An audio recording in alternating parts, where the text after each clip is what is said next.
44r। हमने चूंकि r की वैल्यू फाइंड करनी है, यहाँ पर 44 मल्टीप्लिकेशन में, यहाँ पर आएगा 100 डिवीजन में हो जाएगा। सिंपली नंबर को काउंट करना है। कितने नंबर है? 5। ये हो जाएगा 5 + 1 डिवाइडेड बाई 2। ये हो जाएगा 6 divided by 2। 2 1s are 2 and 2 3s are 6। आपका मीडियन क्या है? वो है 3।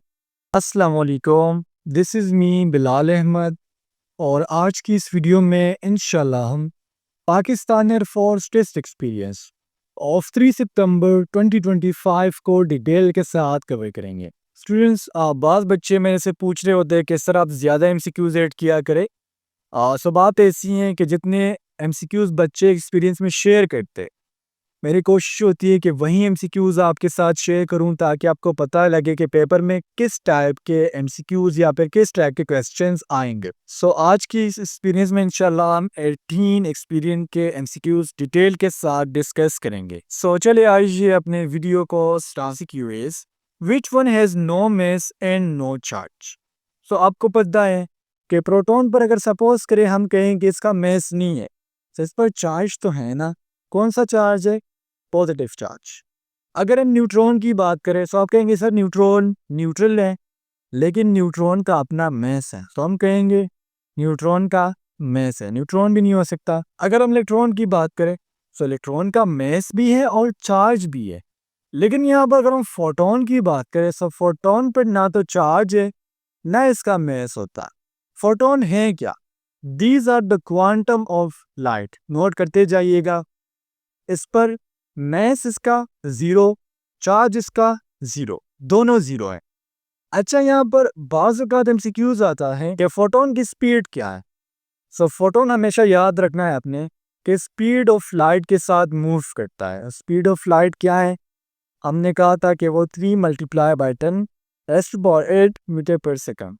ये फोटोन की स्पीड है। MCQ number 2 is the cord passing through the centre of a circle is called. तो सपोज करें ये हमारा एक सर्कल है। अब इस MCQs के स्टेटमेंट के मुताबिक अगर एक कॉर्ड या फिर एक लाइन किसी सेंटर के बिल्कुल बीच से गुजर रही है किसी सर्कल के, तो इसे हम नाम देते हैं डायमीटर का, क्योंकि इक्वल हाफ में एक सर्कल को कट कर रही है। ये डायमीटर का डेफिनेशन भी है, a chord that cut the circle into equal halves. देखिए, इसकी वजह से 2 इक्वल सेमी सर्कल्स बने, तो इसी को हम नाम देते हैं डायमीटर का, और डायमीटर को कंसिडर किया जाता है longest chord of a circle. इसके अलावा इसी सर्कल से हम कुछ और चीज़ें समझने की कोशिश करते हैं। अगर सर्कल के सेंटर से बाहर की सरकमफेरेंस तक जितना भी डिस्टेंस हो, तो इसे हम नाम देंगे रेडियस का। सरकमफेरेंस क्या है?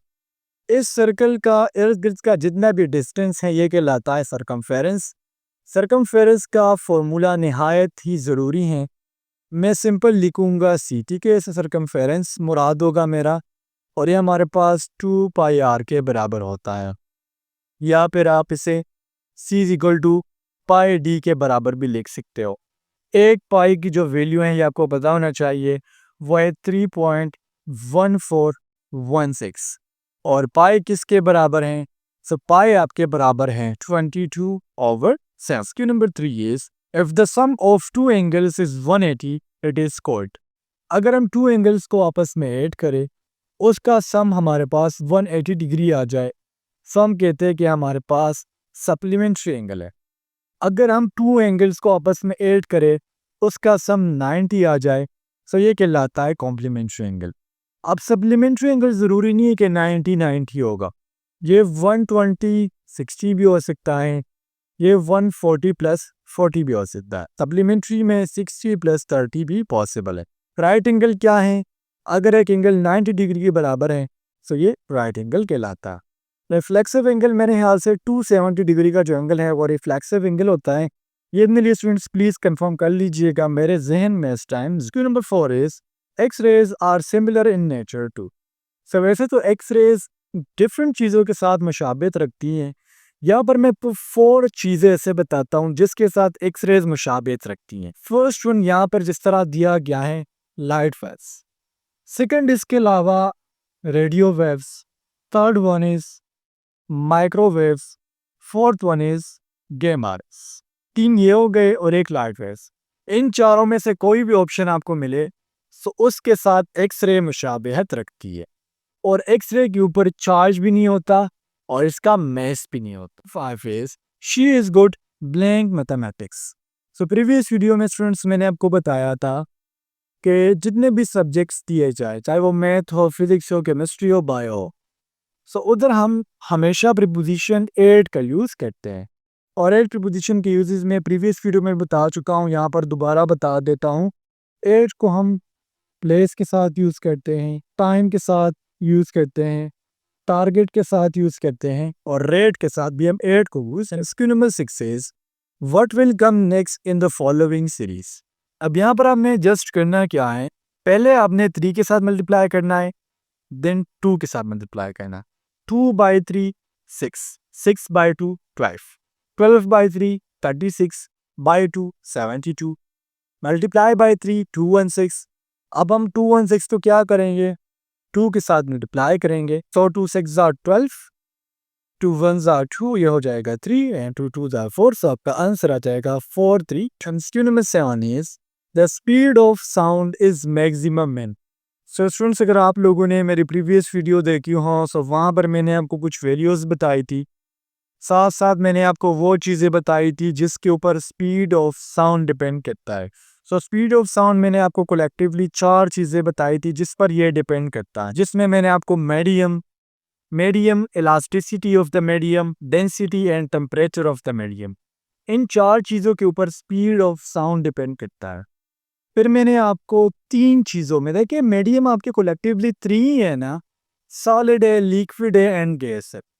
सो मैंने इसका स्पीड आपको डिफरेंटली बताया था। सो सबसे ज़्यादा था सॉलिड में, दिन लिक्विड में, दिन गैसेस में। सॉलिड्स में कितना था, 5000 से लेके 6000 तक मीटर पर सेकेंड। लिक्विड्स में कितना था, 1480 मीटर पर सेकेंड। एयर में कितना था, 343 मीटर पर सेकेंड। और मैंने आपको बता दिया कि किन किन चीज़ों पर डिपेंड करता है, किस चीज़ पर डिपेंड नहीं करता, सो वो है प्रेशर। अब यहाँ पर मैक्सिमम किस में है, सो वो स्टील में है। स्टील में क्यों है, स्टील क्योंकि solid. And question number 8 is median term relates with. So median तो वैसे हम सेंटर वाले डिजिट को कहते हैं। सपोज करें अगर मैं कहूँ 1 2 3 4 5, तो इसका मीडियन क्या होगा, वो होगा 3। लेकिन जो मीडियन की टर्मिनोलॉजी है यहाँ पर रिलेटेड है ट्राइंगल से। ट्राइंगल में स्टूडेंट्स आपको एंगल्स का पता होना चाहिए। एक एंगल आपका बराबर होता है 60 डिग्री का। तो एक ट्राइंगल में 3 एंगल्स होते हैं, तो इसको 3 के साथ मल्टीप्लाई कर ले, सो एक ट्राइंगल में टोटल एंगल कितने का हो जाएगा, वो हो जाएगा 180। क्वेश्चन नंबर 9 इज ऐसा unit of work. So work का जो ऐसा यूनिट है वो जाउल है। इसके अलावा एनर्जी का, यानी एनर्जी और वर्क, इन दोनों का जो ऐसा यूनिट है वो सेम है। Newton is the SI unit of force, coulomb is the SI unit of charge and volt is the SI unit of electrical difference. यहाँ पे इलेक्ट्रिकल वोल्ट भी आप कह सकते हो। यहाँ पर स्टूडेंट्स बाज़ औक़ात एमसीक्यूज़ कुछ यूँ आएगा कि which of the following has the same unit, ठीक है। सो वर्क और एनर्जी का जो यूनिट है वो question number 10 is if coal is to engine then wax is to. So आपको पता है कि जितने भी इंजन होते हैं उसमें यूज़ होता है कोल। सो वैक्स जो है यूज़ होता है कैंडल में। आपको पता होगा कैंडल किस चीज़ की बनी होती है, सो वो बनी होती है वैक्स की। सो इसी तरीके से अगर इंजन में हम कोल यूज़ करते हैं, सो कैंडल में हम वैक्स को यूज़ करते हैं। Kinetic energy is given by. So first of all students मैं आपको काइनेटिक एनर्जी थोड़ा सा समझाना चाहूँगा। काइनेटिक एनर्जी की वो टाइप हैं जो किसी बॉडी में उसकी मोशन की वजह से प्रेजेंट होती है। जिस तरह हम वॉक करते हैं, एरोप्लेन फ्लाई करता है, सो ये कौन सी एनर्जी है, ये काइनेटिक एनर्जी है। काइनेटिक एनर्जी हम सिंपली कहते हैं कि हमारे पास के ई है और ये हाफ एम वी स्क्वायर के बराबर है। एम मैस है, वी वेलोसिटी है। सो अगर सपोज करें एमसीक्यूज आ जाए कि काइनेटिक एनर्जी किस चीज़ पर डिपेंड करता है, तो ये मैस और वेलोसिटी दोनों पर डिपेंड करता है। इसके अलावा सेकंड जो एनर्जी है वो है पोटेंशियल एनर्जी। इसके बारे में पूछ लिया जाता है। सो ये एनर्जी की वो टाइप है जो किसी बॉडी में उसकी पोजीशन की वजह से प्रेजेंट होती है। पोटेंशियल एनर्जी को हम सिंपली पी लिखते हैं और ये हमारे पास एम जी एच के बराबर है। एम मैस है, जी ग्रेविटी है और H height. Question number 12 is dimension of force. So force आपको पता है कि हमारे पास m मल्टीप्लाई बाय a के बराबर है, या अगर आपसे पूछ लिया जाए force is the dot product of, तो ये मेस एंड एक्सेलरेशन का क्या है, डॉट प्रोडक्ट है, और इसकी जो डायमेंशन है वो है m1 l1 t माइनस 2। लेकिन चूंकि हम पावर जब 1 हो हम इसको नहीं लिखते, वैसे ये ऐसे होगा, ठीक है, m1 l1 t माइनस 2। लेकिन चूंकि जब मैक्सिमम पावर 1 हो तो हम उसको लिखते नहीं है, तो दैट्स व्हाई हम कहते हैं एम एल टी का स्क्वायर, ठीक है, लेकिन स्क्वायर किस में है, minus. Square number 13 is which of the following is a vector quantity. So vector quantity होती क्या है, वो क्वांटिटीज जिसके लिए मैग्नीट्यूड प्लस डायरेक्शन दोनों की ज़रूरत हो, ऐसी क्वांटिटीज को हम वेक्टर क्वांटिटीज कहते हैं। स्केलर क्वांटिटीज वो होती हैं जिसमें सिर्फ और सिर्फ मैग्नीट्यूड की ज़रूरत होती है, डायरेक्शन की ज़रूरत नहीं होती। अगर हम गिवन ऑप्शन में मोमेंटम की बात करें तो ये एक वेक्टर क्वांटिटी है। मोमेंटम के बारे में थोड़ा सा स्टूडेंट्स आपको डिटेल देते जाऊं। मोमेंटम हमारे पास बराबर है एम वी के, ठीक है। एम क्या है, मेस है, और वी वेलोसिटी है। तो अगर सपोज कर एमसीक्यूज आ जाए, मोमेंटम इज इक्वल टू, सो ये मेस मल्टीप्लाई बाय वेलोसिटी के बराबर है। बकाया वर्क, पावर और एनर्जी, ये तीनों आपके scalar quantities. Q number 14 is the median of 318969। So median मैंने आपको प्रीवियस एमसीक्यूज में बताया था कि सेंटर वाले डिजिट को हम सिंपली मीडियन कहते हैं, लेकिन मीडियन को एक्सप्लेन करने का या मीडियन को फाइंड आउट करने का दूसरा तरीका भी है। मीडियन हमारे पास बराबर है n+1 डिवाइडेड बाय 2। n क्या है, जितने भी आपको नंबर्स दिए जाए, लेकिन नंबर्स को आपने ऐड नहीं करना, जिस तरह 3+1 4+8 12, इस तरह नहीं करना, सिंपली नंबर को काउंट करना है। सो कितने नंबर्स है, 5। सो ये हो जाएगा 5+1 डिवाइडेड बाय 2। सो ये हो जाएगा 6 divided by 2, 2 1s are 2 and 2 3s are 6। So आपका मीडियन क्या है, वो है 3। Square number 15 is circumference of circle is 154 centimetre, find its radius. So मैंने आपको फॉर्मूला बता दिया था, फॉर्मूला क्या है, वो है 2 पाई आर। सर्कमफेरेंस कितना है, 154 is equal to 2 pi are.